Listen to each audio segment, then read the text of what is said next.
How's it going, everyone? Just making sure everything's up and running. How's it going, everyone? This is Matt here with Draft to the Future, and we had a commenter, RJ Stamer, I believe is how it's pronounced. I hope I pronounced that correctly. But RJ posted a comment to my last video asking us to look into the Steelers. So we're more than happy to do that. So without too much rigmarole, if you're curious as to how that came to be. I did our most recent video where we looked at the last 5 draft classes, the last 5 years of every team, and we created a little bit of a formula, and I'll go over that as I look at this. One, review how we came to be here, and two, just to let people know what we're looking for. So we invented a formula that evaluates the success rate of an NFL team in their draft class. Nothing is going to be perfect. As much science as you can get into it, there's always some disputable element, but you got one column there where you get some points or you get a half point if the player that you drafted is still in the NFL. Like you drafted someone and maybe they're not on your team anymore, but hey, at least they're in the NFL. You get 1 full point if they're on your team. You get 2 points if their contract was renewed. You get 5 points if they were a starter, 10 points if they made it to a Pro Bowl roster, and 20 if they made it to an All-Pro roster. Now, again, there may be other analytics and things of that sort that you'd like us to track, and you can let us know in the comments, but that's kind of how we came up to it. I did the video going over that on the whole, and RJ asked us to look at the Steelers, so that's what we're going to do. Brief note, just like I said in the last video, I have down here the current class, like what the Steelers did here. And I will say, I think passing up on Shedeur Sanders was a tremendous mistake. All 5 times, every team did it. I think it was particularly tough for the Steelers to pass up on that. I know that the draft class, we've been grinding tape for about 2 or 3 weeks now. And yeah, the quarterback class could be amazing. But when you pass on a first-round quarterback, especially when you have literally no other quarterback, that could come back to bite you. But I have their draft class down here, but that data is not included because I do this after the Super Bowl of each year, or at least I will. This is the first time I've done it. So 2020, they had a pretty bad draft. So 9.5, we'll say 9%. 9% is the average. So if you had a 9% hit rate, then that was average. You did as well as anyone else. If you drafted 2, you have an argument. 3, you definitely know that you did well. But if you got 2 starters, you did kind of sort of okay. 3 starters, you did at least a little better than most people do. So those are some other metrics. So 2020 wasn't their best year. Only one of the people, Alex Highsmith, is still on the roster. He's a starter, so you got a starter out of it, but it didn't really. You want more than that out of a single draft class. Now, Alex, he's got a lot of potential. He could see a Pro Bowl roster, an All-Pro roster, and that could really bring some things out for you. But to have a whole draft class that's only 5 years old and you only have one guy on your team, that's not what you want. That's definitely a below average thing. Their overall percentage for the whole rate, I'll get into that a little bit more, but the Steelers have not been doing very well over the last 5 years. Then you got Najee Harris. Again, you got 2 starters in 2021. You got 2 starters with 2 renewed contracts. Not really sure why you guys let go of Najee Harris. Theoretically, you bring in a new guy now. I know Freiermuth isn't one of the most valuable positions you could ever act for, but at the end of the day, a starter is a starter. So this was at the very least by one metric in terms of starters drafted. This is a pretty good area. The actual average is 2.2. So if you got 2 starters, 3 would be great. 2 is pretty close to average. So 2021 wasn't the worst year for them. And I know Najee started games for them, but he's not on the team anymore. So if you never get a renewed contract, the way we do this is if you get that second contract, then and you're a starter, we count that further on extension. But if they're a starter for you and you move on from them before you even renew them, then we don't personally count that as a success rate. But this was a 5% class, which is still pretty far below average. It's actually pretty close to the Titans, who overall have the worst draft history, at least over the last 5 years. So two starters is at least something to hold your head on. That's something average that you can do. And these guys, they could, you extend some people and you got them on their starters. That gives them opportunity to grow and continue to succeed on the team. So this could change, but this is how it looks right now. 2022 was another one. You swung and missed on a first round quarterback, but if you have a first round grade on a guy, you got to do it. Now that might be why people gave up on. They didn't take Shedeur. If you go back a few videos where I evaluated quarterbacks who were taken in the first round, you have to keep swinging. You can't be afraid. The success rate is low, but if you don't get that guy, then your chances of winning a playoff game or winning a Super Bowl are infinitesimally smaller. So you have to keep swinging. You can't let misses cause you to fear, because it happens. It happens 9 out of 10 times. Well, first round guys winning a playoff game, it happens half as often as it doesn't. So you just have to keep swinging. You got Perkins. This is actually going to change because, again, you moved on from a guy, so they just traded him. That shifts that over to a 0. He's not even on your team anymore, so he goes from a 6.5 to a 0.5 because he's still in the league, and that really hurts. It brings your average all the way down to 2. You had a whole draft class, 1, 2, 3, 4, 5 guys that you selected, and 2 of them are on your team at least, but you got no starters out of it. The one starter you did get, and this is why I kind of punish you for it. Well, not you personally, but the Steelers. You drafted a guy. He's literally the only starter you got out of that whole class anymore, and you move on from him. So it's like wasting an entire class. Maybe these 2 guys jump in, they crack the starting lineup. Maybe they make a Pro Bowl or an All-Pro list, but this is kind of the problem that the Steelers have been running into.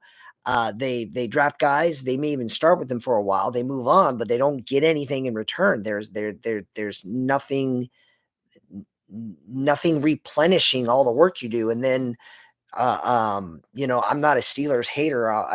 Ryan is, but I'm not. But the data is the data. You draft a guy, and it's almost like he did well for us. He's a starter for our team. I know. Let's get rid of him. Now look, Tomlin, an amazing coach. They keep winning. So that coaching staff is doing a lot of good work. But it's also a little mind-boggling. If you ask me, why can't they win in the playoffs? Their young talent isn't contributing to the team.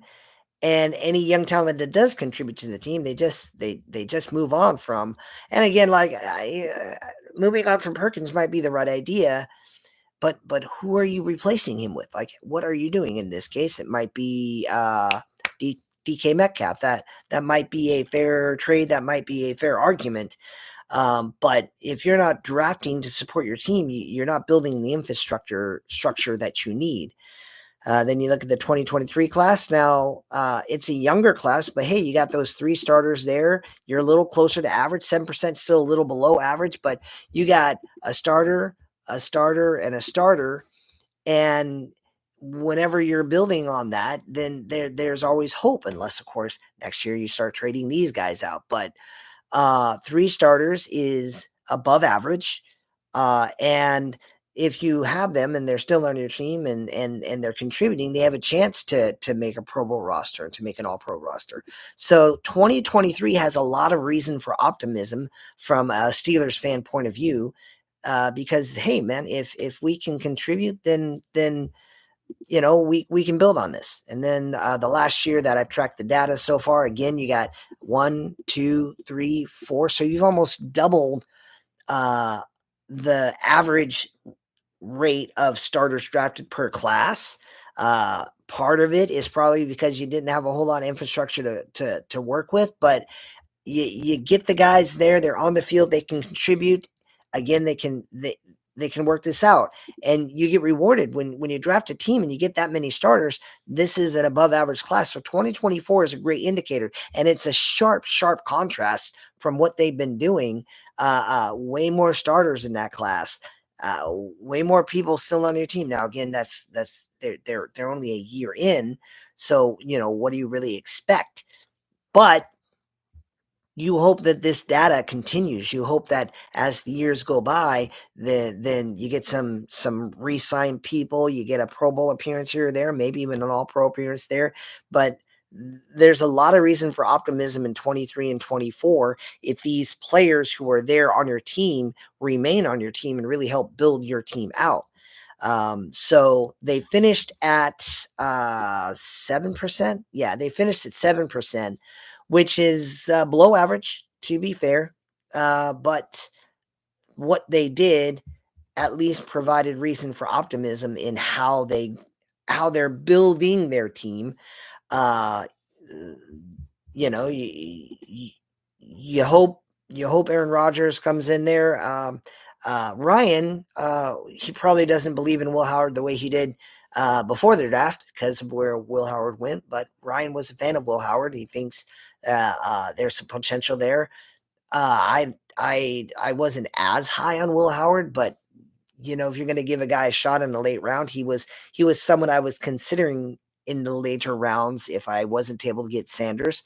And for all I know, like Sanders is never going to amount to anything. But these classes becoming cornerstones of the franchise, the 2025 class paying off. But I think the question in 2025 is sure, we got all these guys, but if anyone's rooting against Shador, it's going to be Steelers fans because of how many times the Browns and Steelers passed on him. The Browns finally, grudgingly, I guess, took him there. But if Shador starts and has any reasonable success, it's going to be real hard for Steelers fans not to compare that data, and fans will have a right. Now, you get a Sam Levitt or a Fernando Mendoza. Those are guys I think I have first round grades on. It's early, but those are guys I like. And if they come out and you get one of them and they come in and win you a playoff game, then all of this is just kind of moot conversation. But these are things that fans this year are going to track, and there are going to be questions, especially with the players that they took. This is probably I'm not sure when he was taken in comparison to Sanders, but um, that's a lot of players that's going to create some comparison. It's all moot if they start winning games, if they win a playoff game. But it's something that I have to just kind of acknowledge because of what I'm seeing in the data. And this isn't like a fan thing. This is just a guy who has an analytical mind looking at what the data says. And you're not getting enough starters per draft. You're not holding on to the players you do start. You're not building a team. You're just kind of recycling talent. And that's an indicator of a bad franchise going in the wrong direction.